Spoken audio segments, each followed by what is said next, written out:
ಸಕಲವನ್ನು ಉಂಟು ಮಾಡಿರುವವರೇ, ಸರ್ವ ಸೃಷ್ಟಿಯು ನಿನ್ನ ಆಜ್ಞೆಯ ಪಾಲನೆಯಲ್ಲಿ ನಿರತವಾಗಿವೆ.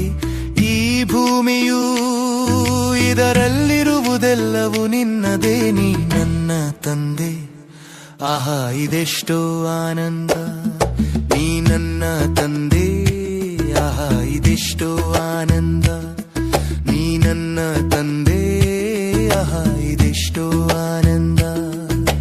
ಬೆಳಗುವ ಸೂರ್ಯನು ನಿನ್ನ ಪ್ರಭೆಯ ಸಾರಲು, ಇರುಳಿನ ಚಂದಿರನು ನಿನ್ನ ಶಾಂತಿಯ ಹರಿಸಲು, ಆಕಾಶದ ತಾರೆಗಳು ನಿನ್ನ ಮಹಿಮೆಯ ಹಾಡಲು, ನೀ ನನ್ನ ತಂದೆ. ಆಹಾ ಇದೆಷ್ಟೋ ಆನಂದ.